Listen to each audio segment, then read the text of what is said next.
Oui, bonjour à toutes et à tous. Bienvenue dans ce webinaire, un webinaire que j'anime avec Marie, qui est avocate, mais elle aura l'occasion de se présenter.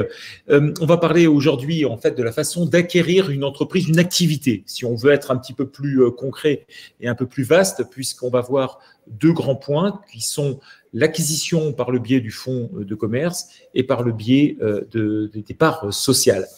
Alors aujourd'hui, c'est un jour un peu spécial parce que beaucoup de Français visiblement sont en vacances, donc on sera finalement un peu moins nombreux que ceux qui s'étaient inscrits. Mais bon, tout le monde en profitera puisque c'est un replay. Donc comme ça, ce sera l'occasion de faire un petit coucou à toutes les personnes qui ont profité peut-être pour cet après-midi pour partir en vacances. Alors, on est en direct. Vous allez pouvoir poser vos questions sans aucune difficulté. Et on va regarder ensemble donc tout simplement le sommaire que l'on va regarder avec Marie. Et donc, comme le titre, acheter une entreprise. Et donc, comme je vous l'expliquais, Marie, qui est avocate en droit des affaires, va pouvoir aussi également répondre à toutes vos questions. Alors, si on doit résumer la situation, quand on est intéressé par le biais de l'acquisition d'une activité d'une entreprise, eh bien, on va se poser nécessairement la question, est-ce que je rachète le fonds de commerce ou est-ce que je rachète les titres d'une société? Alors, on va rentrer dans les détails et vous allez voir que le choix, il est très, très loin d'être anodin parce que nécessairement, que ce soit cette méthode de rachat du fonds ou la rachat des titres, eh bien, ça présente à la fois des avantages et à la fois des inconvénients. Et donc, on va laisser Marie prendre la parole. On s'est partagé le rôle. Aujourd'hui, je ne fais pas grand-chose. Je vais simplement lire les questions qui pourraient être posées et puis aussi raconter quelques anecdotes, puisque, bon, avec quelques années d'expérience, on vit parfois des choses qui sont un peu phénoménales. Voilà. Marie, je te laisse la parole. C'est à toi. Merci, Patrick. Oui, ce thème pour le webinaire d'aujourd'hui nous est vraiment venu avec Patrick parce qu'on fait le constat tous les deux qu'un ou une entrepreneur qui veut ou qui a le projet d'acheter une entreprise, c'est pas très bien s'il faut choisir plutôt le fonds de commerce ou plutôt racheter les titres et donc racheter toute la société.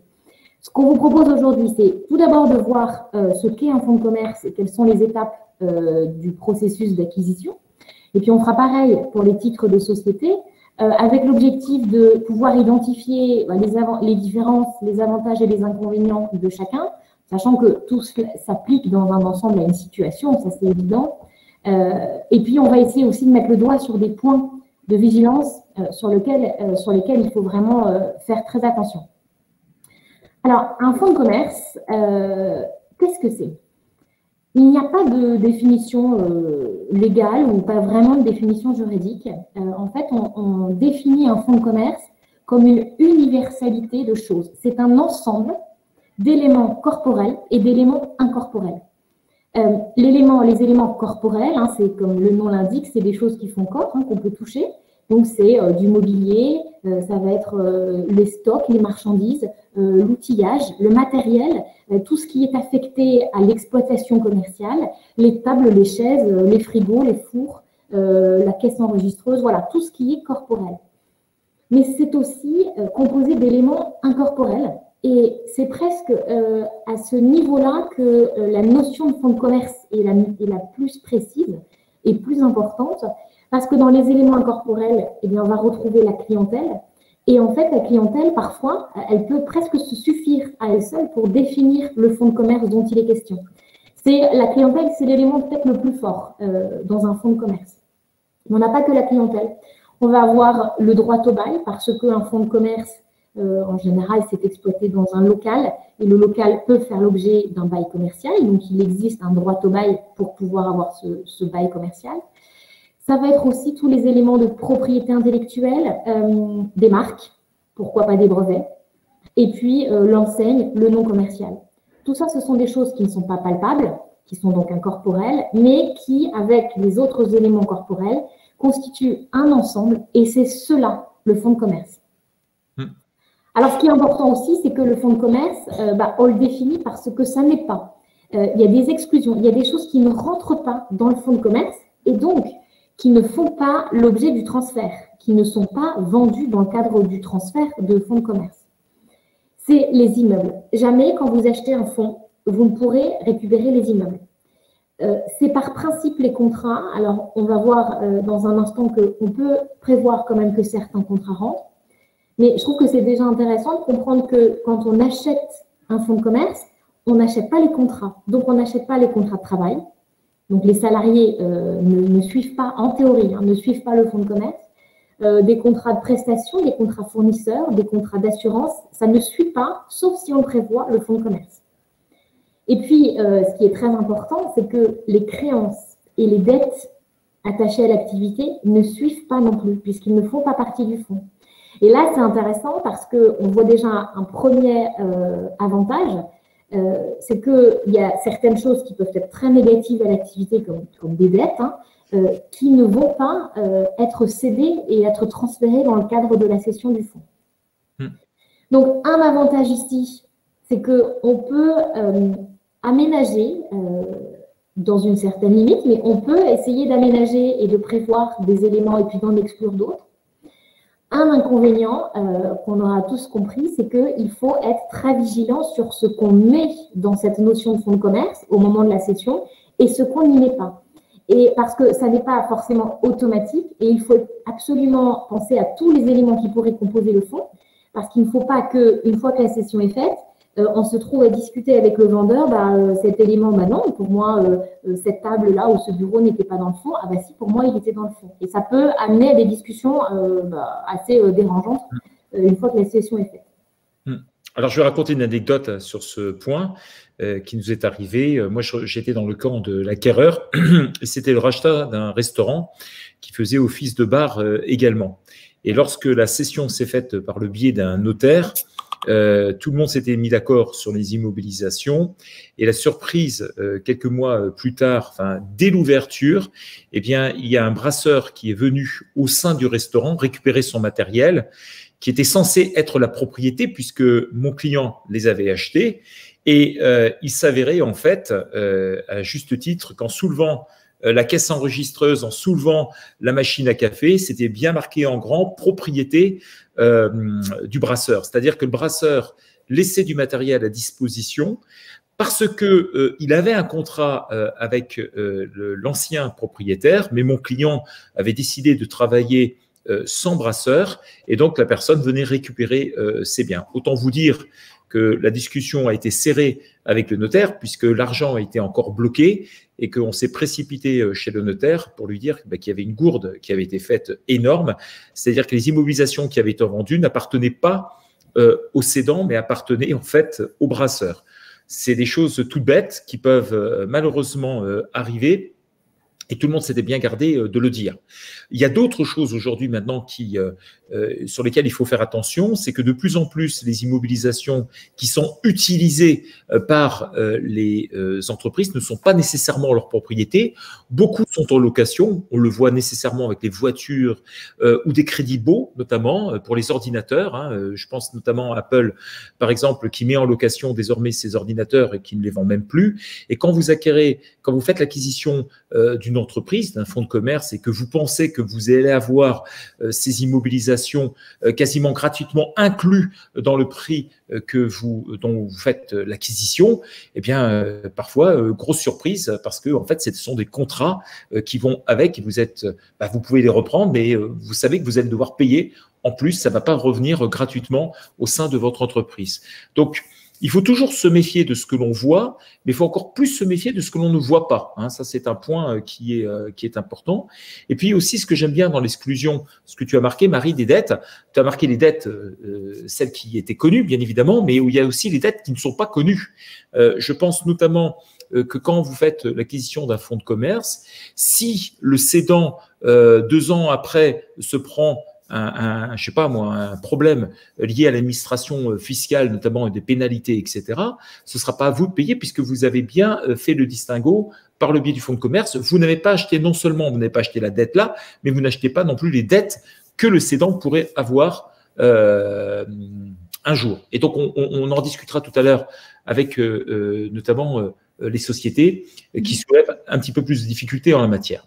Je vois Philippe qui pose une question, je vais en profiter pour la poser. Dans le cas d'un rachat d'éditeur avec ses brevets et son code informatique, on peut avoir intérêt à garantir le maintien pendant un temps minimum des équipes IT capables d'exploiter le code et les brevets.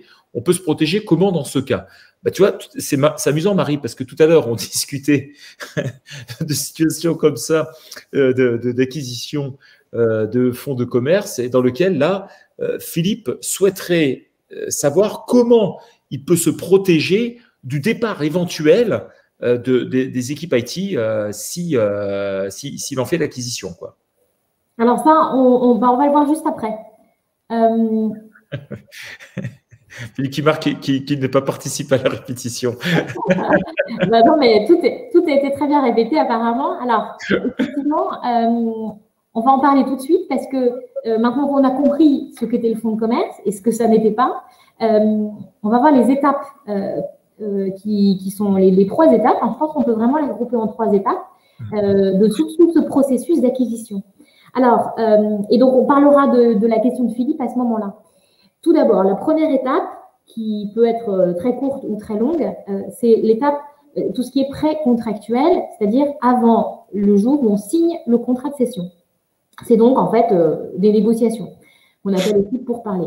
Dans ces négociations, c'est important de quand même chercher de quoi il s'agit, quel est le fonds de commerce, de mener une enquête pour savoir ce qu'il en est. Et dans le cadre de ces négociations, qui vont porter donc sur les éléments, mais qui vont aussi bien sûr porter sur le prix, il est important, il peut être prévu, pardon, ça n'est pas obligatoire, mais il peut être prévu une promesse sous conditions suspensives. C'est-à-dire que c'est un contrat par lequel vous vous engagez à acheter le fonds et le vendeur s'engage à vous vendre le fonds à des conditions qui sont déjà figées, notamment de prix, à la réalisation de certaines conditions.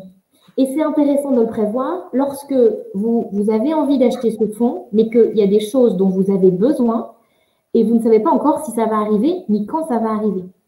La condition suspensive la plus classique, c'est le prêt bancaire. Vous avez besoin d'un prêt bancaire pour acheter le fonds.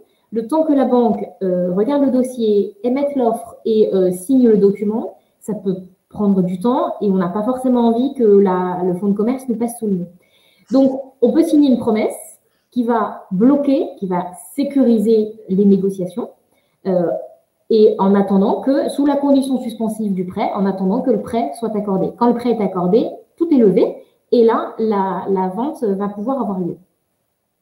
Dans cette période de négociation, il peut être important de vérifier 3 choses. La première, c'est le droit de préemption des communes. C'est un droit qui est attribué aux communes pour développer le commerce de proximité dans certains quartiers. Lorsque le local auquel est attaché le fonds de commerce se situe dans un périmètre de sauvegarde des commerces de proximité, alors dans ce cas, la commune peut très bien dire « Ah bah en fait j'achète, je veux être sûre que ce soit un commerce, je veux que ce soit plutôt varié, je veux moi-même décider si je veux mettre une boucherie, une boulangerie ou une cave à vin. Donc, je préempte. Ça, c'est uniquement, ce droit de préemption existe uniquement si le local se situe dans un périmètre de sauvegarde du commerce de proximité. Ça se voit en général sur les sites internet des villes et c'est très important de le vérifier. C'est une vérification que le vendeur doit faire, mais je conseille à chaque fois, et je le fais moi-même quand je suis côté acquéreur, de vérifier ce point-là. Parce que ça peut être embêtant que la vente se fasse et qu'en fait, 3 mois après ou 6 mois après, la commune dise en fait, je vais préempter. Une deuxième chose qu'il faut vérifier, qui est aussi du même envergure, c'est l'information préalable des salariés.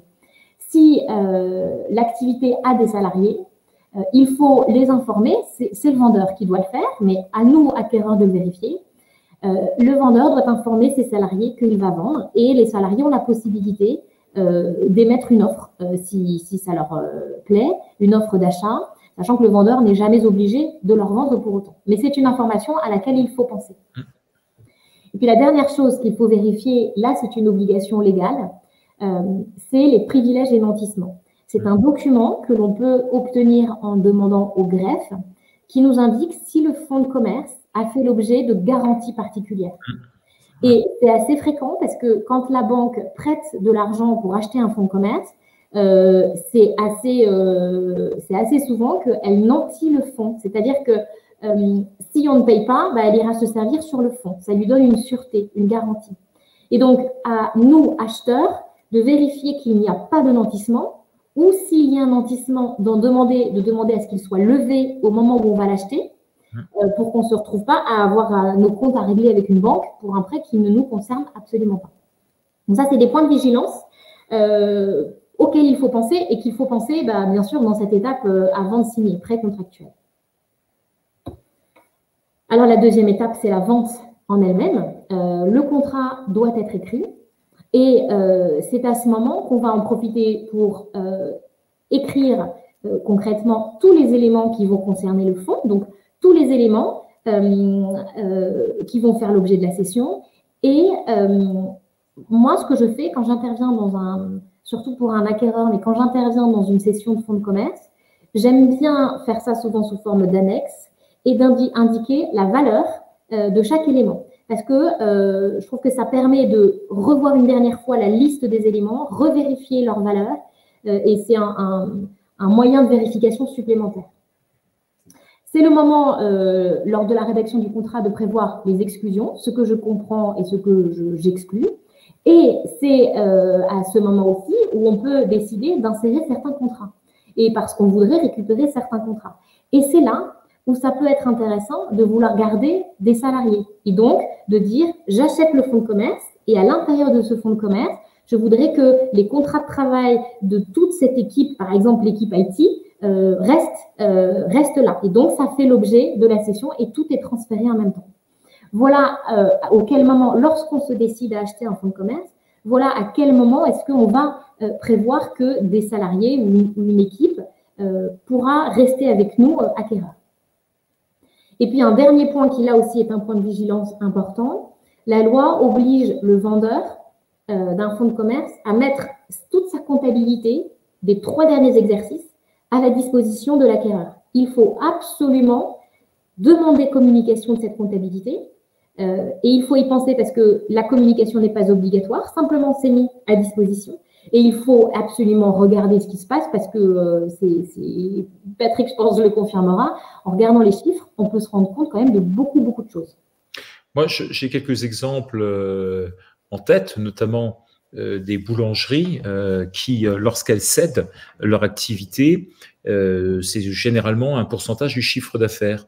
Mais le chiffre d'affaires que vous faites dans une année, non seulement il peut y avoir une saisonnalité, donc je trouve que c'est assez intéressant pour des personnes qui acquièrent un fonds de commerce, quelle que soit l'activité d'ailleurs, de voir quelles sont les rentrées d'argent pour pouvoir justement gérer la trésorerie, puisque comme on rachète en plus un fonds et non pas la banque ne va pas avec, et bien du coup il faut prévoir ce qu'on appelle nous ces décalages de paiement qu'on appelle le besoin en fonds de roulement.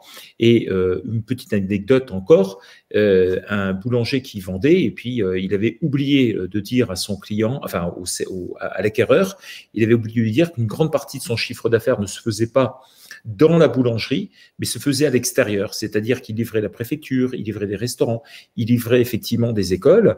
Et bien évidemment, le problème est que quand vous faites l'acquisition de ce type de boulangerie, vous ne faites pas l'acquisition de la clientèle qui est là, mais de la clientèle extérieure. Et le problème de la clientèle extérieure, c'est qu'elle est beaucoup plus volatile que les gens qui viennent à la boutique. Donc ça, c'est des choses toutes bêtes auxquelles il faut penser.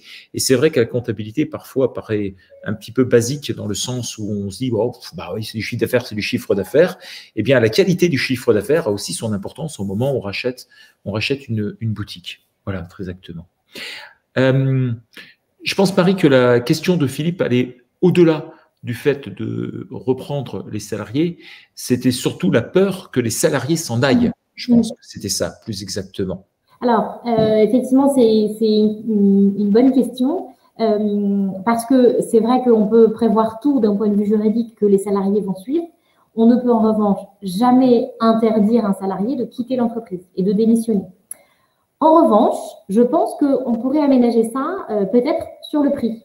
C'est-à-dire qu'on pourrait très bien convenir avec le vendeur qu'il y aurait une certaine décote si jamais un ou plusieurs salariés clés, qui sont clairement identifiés, quitteraient l'entreprise. Alors, l'idée de la décote, ça peut être assez difficile à mettre en œuvre parce qu'une fois que vous avez payé le prix, c'est quand même compliqué de dire, bah voilà, au bout de 9 mois, le salarié est parti, je voudrais récupérer une partie. Dans ce cas, ce qu'on peut aussi aménager, c'est les modalités de paiement du prix. On pourrait très bien envisager le paiement cash d'une partie du prix, qui est fixe, qui ne bougera jamais. Et puis ensuite, le paiement de complément de prix pendant, je sais pas, dans 6 mois, dans 1 an, dans 18 mois, à chaque fois avec des conditions, et notamment comme condition le fait que un ou plusieurs salariés clés identifiés restent dans la société. Je pense que c'est plutôt comme ça qu'on pourrait l'aménager. Alors, il y a une question de Pascal à laquelle je peux répondre. Doit-on auditer l'exercice comptable et par qui se fait par qui se fait-on accompagner pour cela? Alors, c'est pas une obligation d'auditer, qu'on soit tout à fait d'accord. C'est au cédant de mettre à disposition de l'acquéreur la comptabilité. Maintenant, qui peut auditer? Alors, dans l'absolu, l'acquéreur peut le faire tout seul s'il a quelques compétences en matière de gestion. Sinon, en règle générale, c'est un expert comptable qui peut aider à la réalisation. Alors, on parle d'audit, on parle de due diligence, etc. dans des sociétés, on verra tout à l'heure avec Marie. Là, en l'occurrence, on parle plus de révision de comptabilité. Et donc, l'idée, c'est pas de revoir toute la comptabilité les uns derrière les autres, mais c'est simplement que l'acquéreur émette quels sont les risques encourus ou quels sont les risques qu'il a pu identifier pour que l'expert comptable lui parle de ce genre de choses. Et c'est vrai qu'à la lecture de la comptabilité, ou ne serait-ce qu'un bilan, on peut rapidement déceler s'il y a des soucis, par exemple, liés à la facturation, s'il y a des soucis liés à la récupération des créances, savoir s'il y a un litige prud'homal en cours ou autre chose. Ça, c'est des points, effectivement, qu'un professionnel de la comptabilité sera apte à pouvoir accompagner un client. Question de Philippe. Dans l'hypothèse où le propriétaire vendeur est également clé, d'accord? Ne peut-on pas obliger le vendeur à rester pendant 1 ou 2 ans dans la société? Il me semble avoir croisé ce genre de situation dans le rachat de start-up. Oui, tout à fait.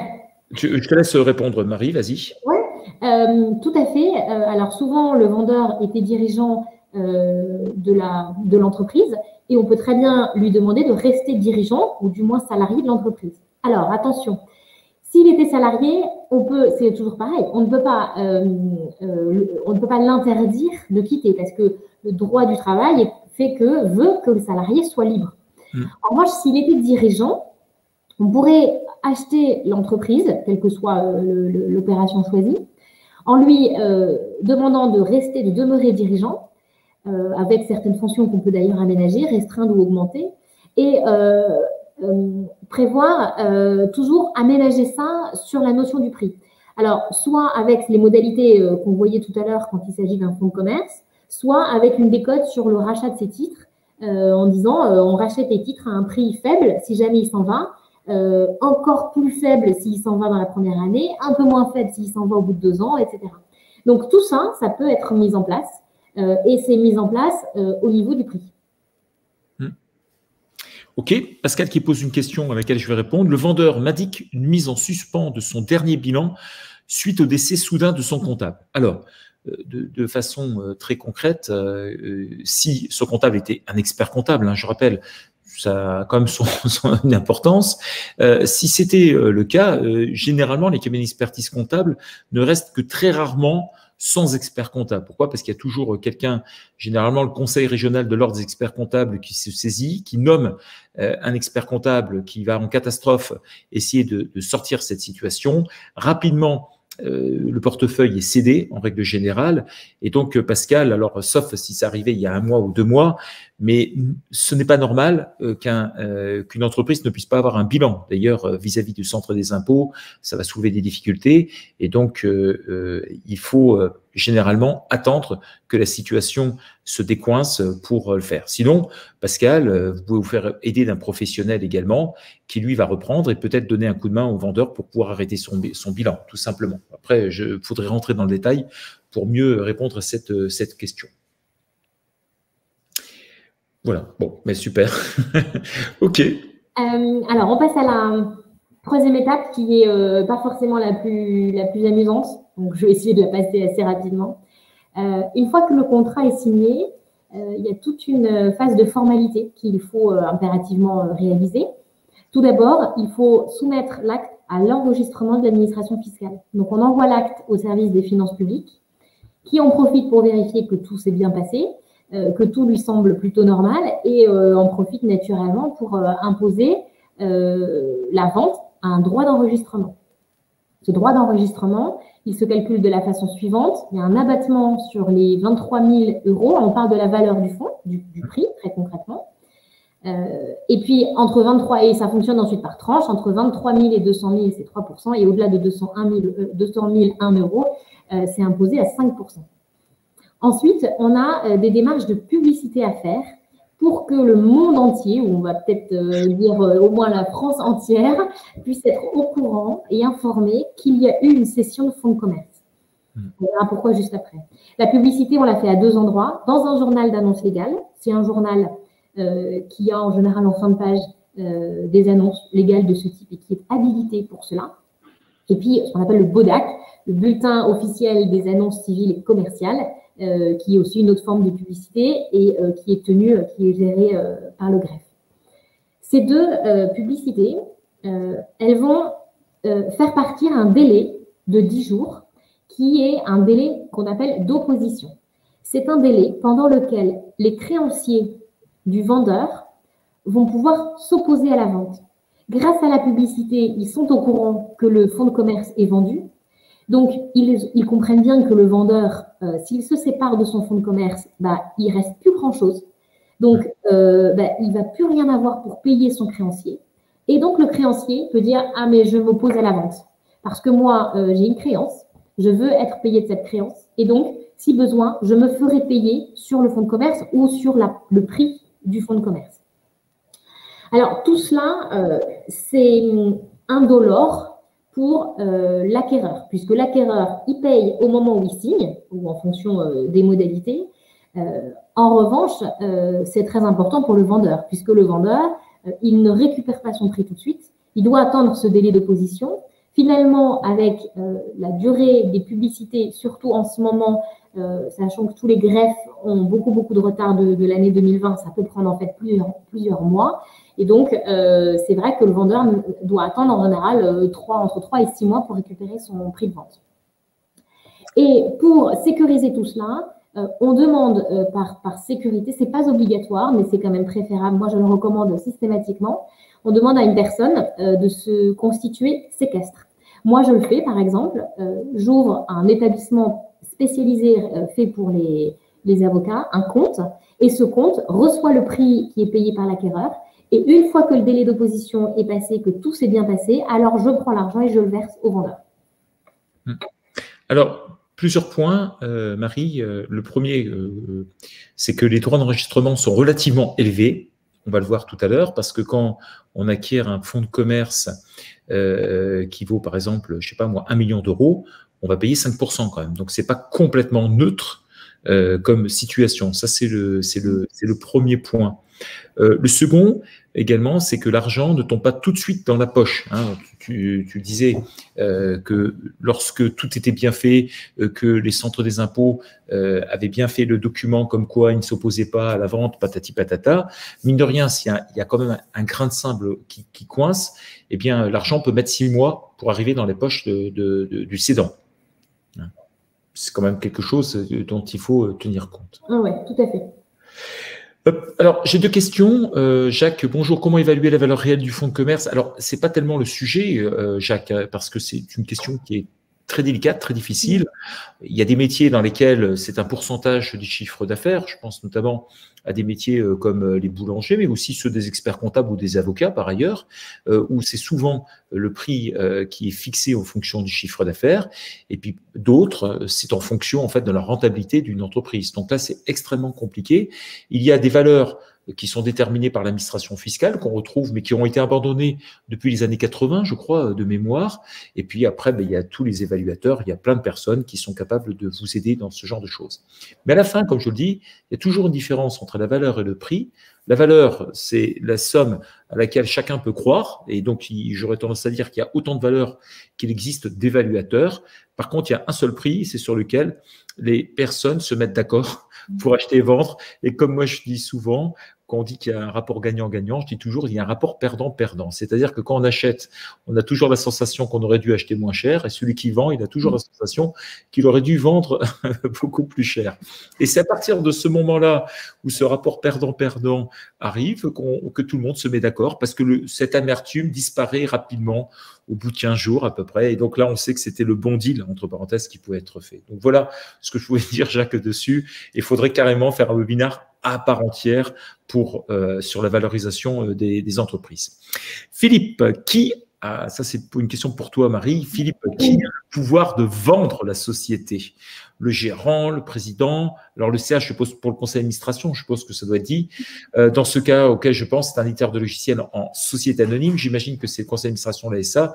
Mais est-ce bien cela? On va voir que non. Et si c'est bien le conseil d'administration, est-ce que c'est la majorité? Des fois 50% plus une voix. Marie, je te laisse répondre. Alors, déjà, première précision, on est bien dans une session de fonds de commerce. On n'est pas dans la session, dans la vente de société. Exactement. Mais le raisonnement est le même. Enfin, non, c'est même pas du tout le même.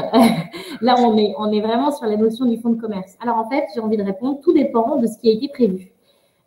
Tout dépend de ce qui a été prévu, et notamment dans les statuts.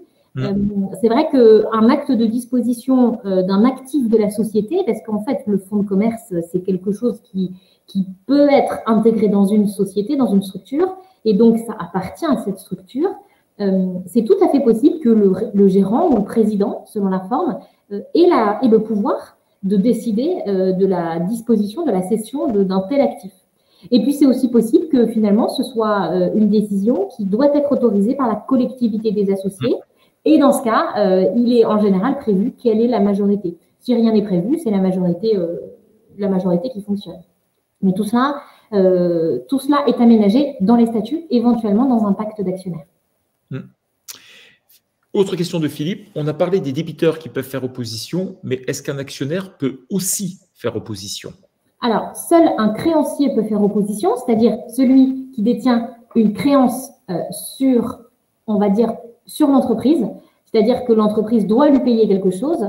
Et donc, si l'actionnaire se situe dans une situation où l'entreprise doit lui payer quelque chose et que ça n'est pas lui qui a pris la décision de vendre le fonds, je pense que oui, il pourrait s'y opposer. Par exemple, si, j'en sais rien, s'il y a des dividendes qui devaient lui être payés, ça pourrait être une raison pour laquelle il pourrait s'opposer. Ok, moi je suis en train de noter, parce que j'ai un petit cahier spécial, c'est difficile de taper en même temps et de changer les choses, c'est pour ça que j'ai toujours un petit cahier à côté qui me permet effectivement, je vois Jacques qui m'a marqué, ok pour un webinaire sur le thème de l'évaluation. Je note, j'ai un cahier exprès simplement pour noter les idées que les participants me donnent, et d'ailleurs, Marie et moi, aujourd'hui, on est sur ce webinaire parce que un participant nous l'a demandé sur Entreprendre, puisque la dernière fois qu'on a fait quelque chose ensemble, c'était, dans l'autre cas, c'était la cession et non pas dans l'acquisition. On nous a demandé est-ce que l'acquisition serait possible. Bon, ça a mis un mois, mais c'est possible. C'est d'ailleurs drôle qu'on ait commencé par la cession et pas par l'acquisition, mais bon. Des choses comme ça qui arrivent. Ah, ben voilà. On a un suivi. Alors, si ça vous convient, on peut passer à la deuxième partie, donc au rachat des titres de la société. Voilà. Et ça change concrètement. Hein, on change complètement de situation. C'est un autre monde, hein, celui du fonds de commerce et celui du rachat des titres. Ça n'a strictement rien à voir, en fait, dans la réalité, si ce n'est que le but, c'est d'acheter l'activité, mais on est complètement dans un monde opposé. Alors, on a fait un petit schéma pour vraiment illustrer cette différence et on a l'hypothèse d'une personne qui détient à 100%, bon, ça peut être un ou plusieurs associés naturellement, qui détient des titres dans une société. Et puis, on a une autre personne qui veut acheter la société. Et donc, ce schéma a vocation de vous montrer vraiment très concrètement que le bloc société ne bouge pas et il passe entre les mains d'un associé vers un autre associé. Et c'est ça qui est très important de comprendre parce que, en fait, c'est là la différence avec l'opération de fonds de commerce qu'on a vu tout à l'heure. Là, il s'agit d'acheter une structure qui existe et qui est remplie de choses. Et donc, quand on achète les titres sur cette structure, eh bien, on récupère tout ce qu'il y a dans la société. C'est-à-dire qu'on récupère naturellement le fonds de commerce, On récupère tout le mobilier, on récupère tout l'immobilier s'il y en a, on récupère de la trésorerie, on récupère tous les contrats, donc tous les salariés, tous les contrats d'assurance, de fournisseurs, de prestataires qui existeraient. On récupère si la société a un agrément ou une autorisation particulière. Là, ça peut être un point très intéressant. Et puis, on récupère toutes les dettes, tous les litiges en cours, tout ce qui est propriété intellectuelle, tout ce qui est affecté à l'exploitation et qui appartient à la société, ça arrive entre nos mains. Alors, ça, c'est une bonne transition sur cette première étape, qui est l'étape pré-contractuelle, qui, là, pour le coup, si elle était importante lorsqu'on achète un fonds de commerce, je pense qu'elle est fondamentale lorsqu'on achète une société, parce qu'on comprend tout de suite que la conséquence peut être vraiment différente. Dans le cadre de ces négociations, il est important de réaliser ce qu'on appelle un audit. Alors, le mot audit est un mot qu'on connaît tous, qui peut être assez impressionnant, mais il n'y a pas besoin d'une armée de 12 avocats pour éplucher des milliers de feuilles et de documents pour faire un audit. Un audit, c'est tout simplement un examen de la société. Ça va nous permettre de connaître deux choses. La première, ça va nous permettre d'avoir un avis sur la situation de la société et de l'activité. Est-ce que l'activité est plutôt saine ou est-ce que c'est plutôt dangereux, risqué et ça va se casser la figure?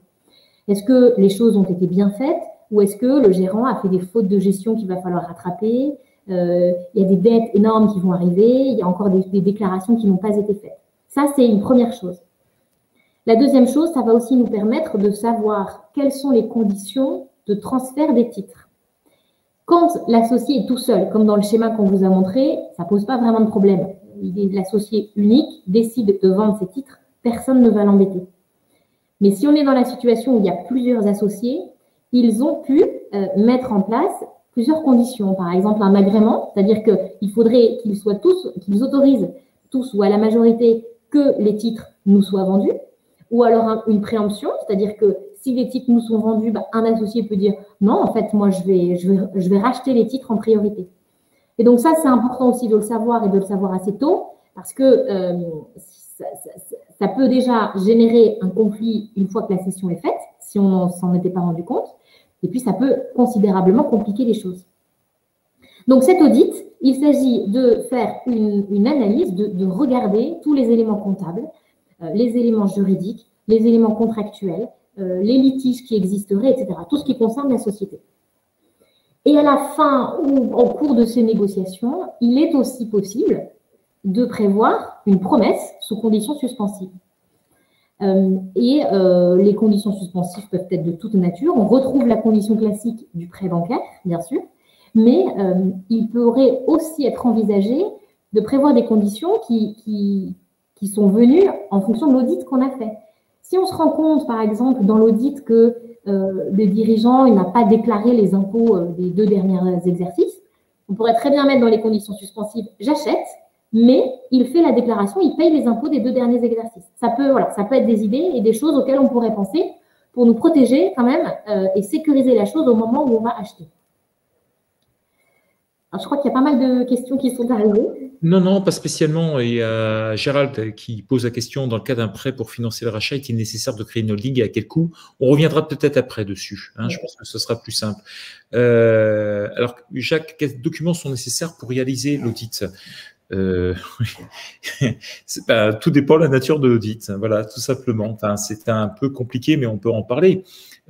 Normalement, lorsqu'on réalise un audit, eh bien, l'entreprise cédante, plus exactement le cédant, doit ouvrir sa comptabilité et doit donner l'intégralité de tous les documents que l'acquéreur veut connaître. Si quelque chose est fermé, il peut commencer à se poser quelques questions.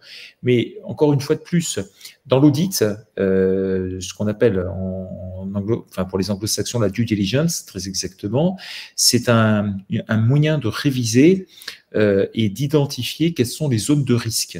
Et donc, quand on regarde, il faut savoir que globalement, moi qui en ai fait énormément, parce que j'étais auditeur, j'étais directeur associé chez KPMG avant, de façon très concrète, les risques ne sont pas ceux que l'on voit et ceux que l'on ne voit pas. Je vais vous citer quelques exemples pour être très simple. Aujourd'hui, la plupart des risques aujourd'hui sont très peu dans la comptabilité, très souvent dans le social. Là, c'est quasiment le feu d'artifice de façon permanente. En fiscalité, un petit peu. Et puis aussi au droit des sociétés, on l'oublie. On a tendance à croire que le droit des affaires, c'est toujours très bordé et qu'il n'y a aucun souci. Et dans la réalité, c'est souvent des problèmes de droit plus que des problèmes de chiffres. Mais je vais vous citer quelques exemples pour illustrer un petit peu ces propos. J'avais mené notamment un audit dans une entreprise où j'avais remarqué qu'ils avaient énormément d'indemnités kilométriques pour les salariés, et il s'est avéré, alors je peux en parler parce que ça fait plus de 6 ans, 7 ans, donc là maintenant, ça y est, il y a prescription. Et dans cette entreprise, c'était assez amusant parce qu'il y avait autant de voitures que de salariés.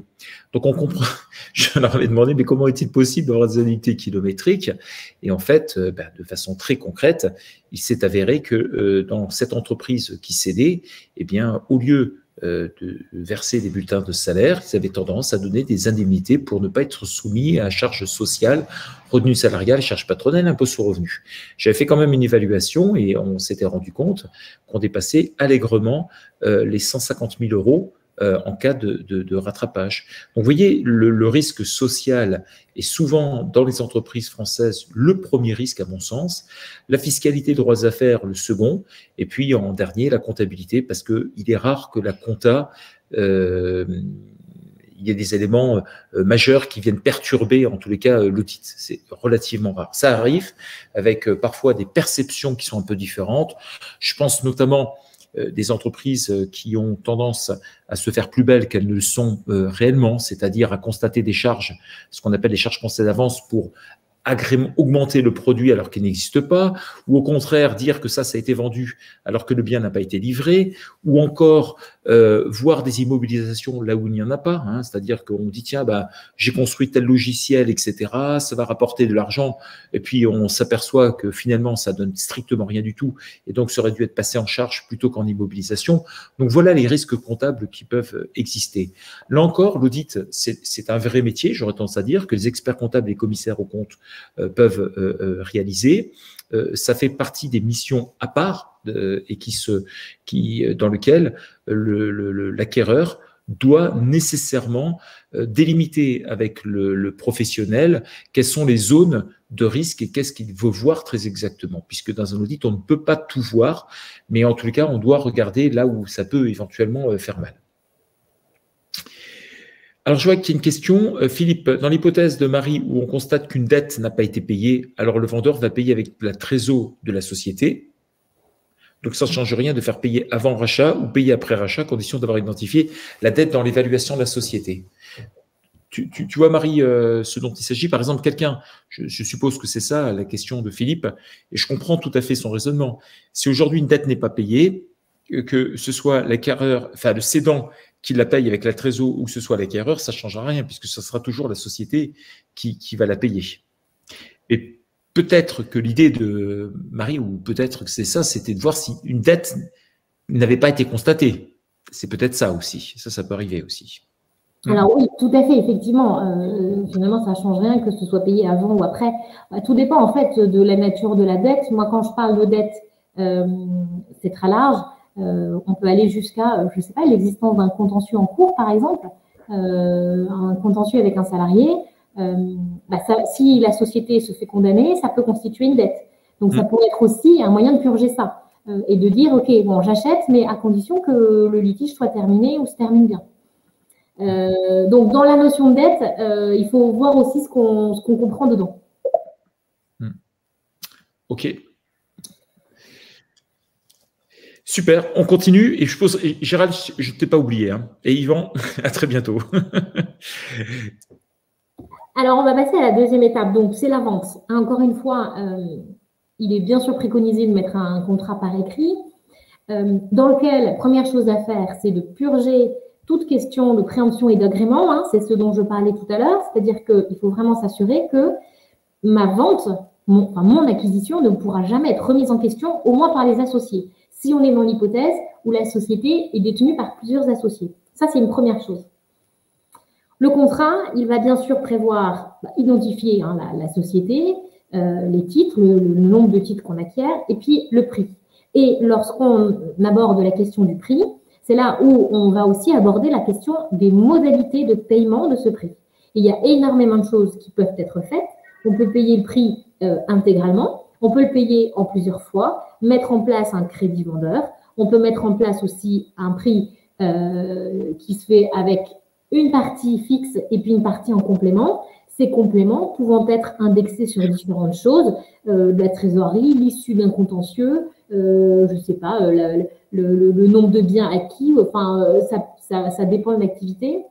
Mais ce qui est intéressant, c'est de savoir que ce prix et le paiement de ce prix peut être aménagé en fonction de la situation et en fonction de la capacité aussi de l'acquéreur à payer ce prix. Et puis, une chose qui est très importante quand on achète une société, qui pourrait bien sûr exister quand on achète un fonds de commerce, mais là, à partir du moment où quand on achète une société, on a tout le positif et on a tout le négatif, c'est de prévoir une garantie d'actifs et de passifs, ce qu'on appelle la GAP.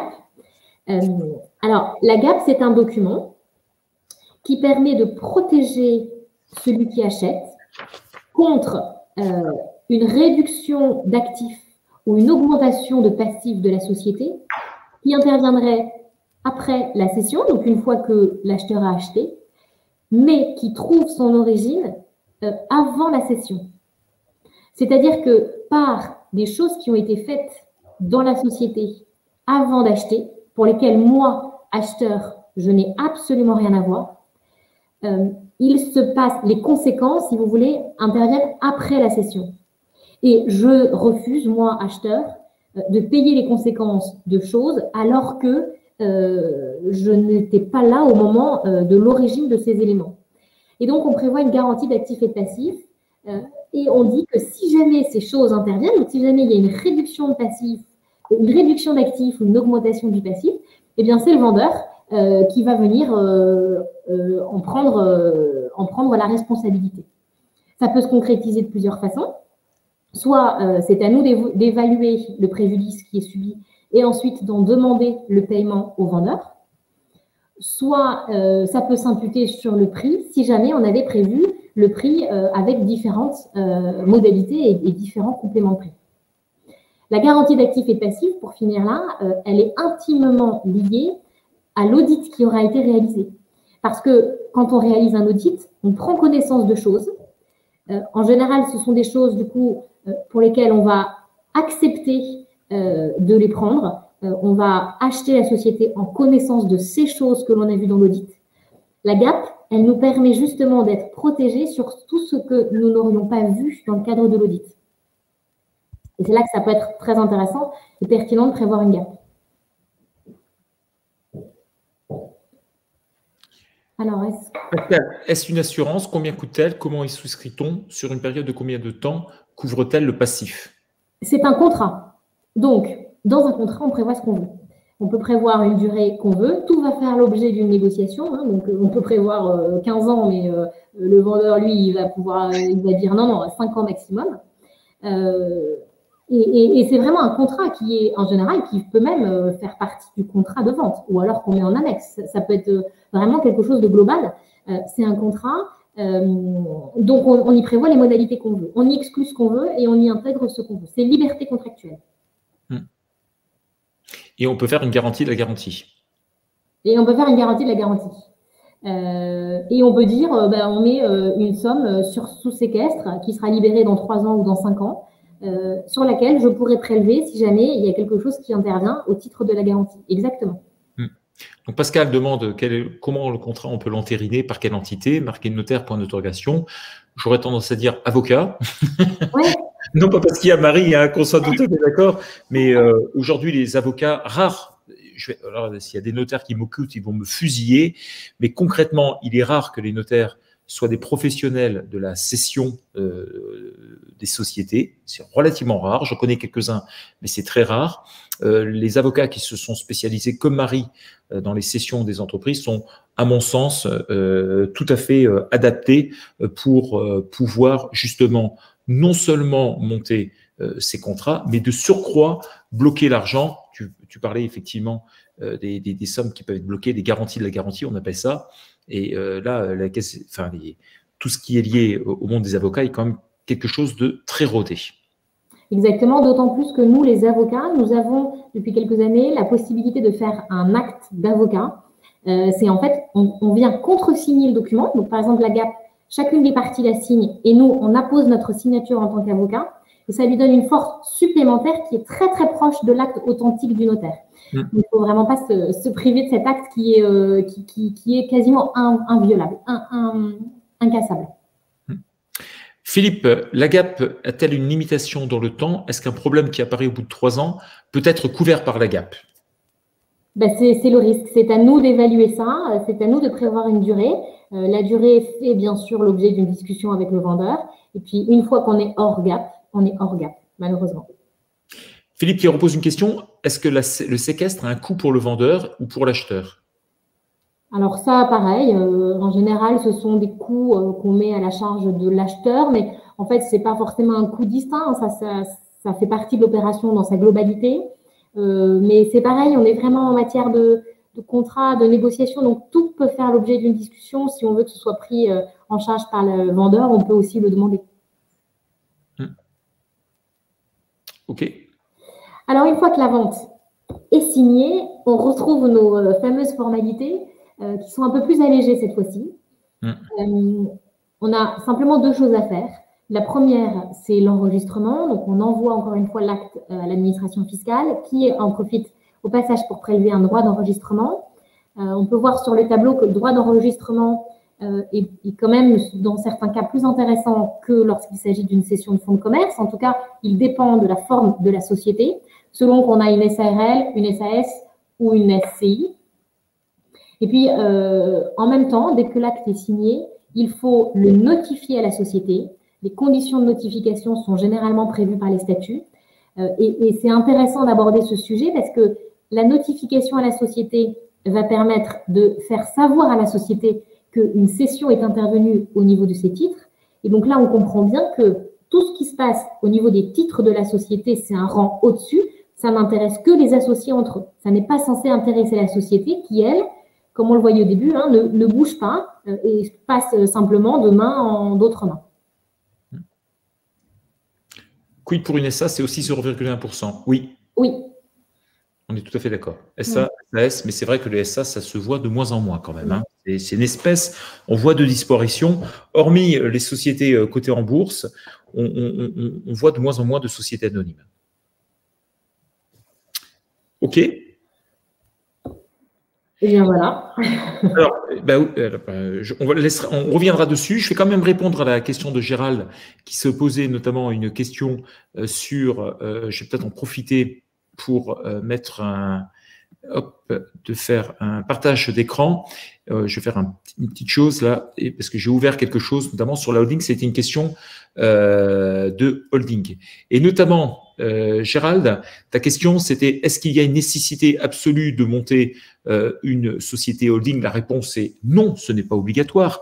Mais il est vrai que à partir du moment où on fait un prêt, c'est quasiment impossible d'acquérir en direct, c'est-à-dire soi-même d'acquérir à la société, puisque, je rappelle, si tu fais cette opération, il y a nécessairement quelqu'un qui emprunte. Si c'est toi qui empruntes, le problème, c'est que pour pouvoir rembourser, il va falloir sortir de l'argent de l'entreprise et en sortant cet argent, eh bien, ça sera nécessairement soit des dividendes avec une flat tax, soit des charges sociales, des revenus salariales. Donc, on ne fait jamais cela. Et qu'est-ce qu'on fait? On monte une société holding.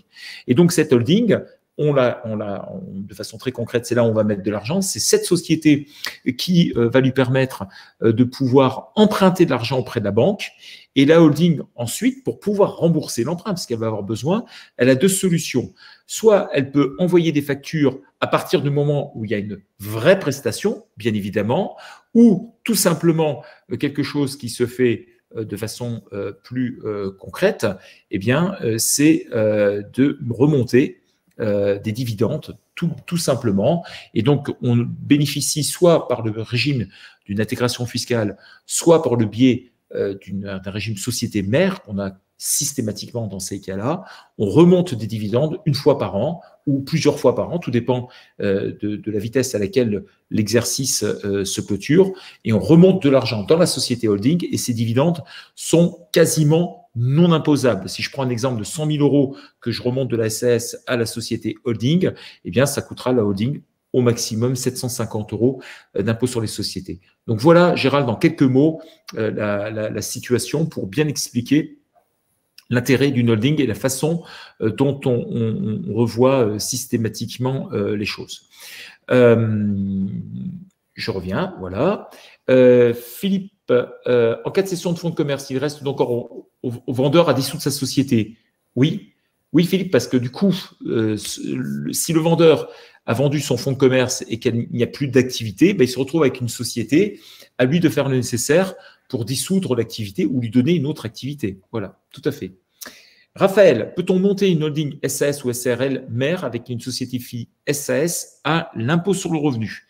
Quel est le montage le plus adéquat? La réponse est non, parce que je crois de mémoire que dans une SAS à l'impôt sur le revenu, pour opter à l'impôt sur le revenu, encore faut-il que les personnes détentrices de la société SAS soient elles-mêmes des personnes physiques de mémoire. Donc, ça me semble compliqué. Mais il existe d'autres formes juridiques qui pourraient permettre d'avoir quelque chose. Je pense notamment, tu sais, au SNC, Société en nom collectif, qui pourrait, dans l'absolu, être, elle, à l'impôt sur le revenu et remonter le déficit directement vers les sociétés holding. Bon, voilà, enfin, c'est un montage un peu exotique, mais c'est réalisable. Je ne sais pas, tu avais quelque chose à dire dessus, sur ce point, Marie? Non? Non, pas du tout. Peut-être simplement une toute petite chose sur la question d'avant, le fait qu'en cas de cession de fonds de commerce, effectivement, on se retrouve avec une société vide, donc qui soit doit être dissoute, soit peut en profiter pour avoir un autre projet.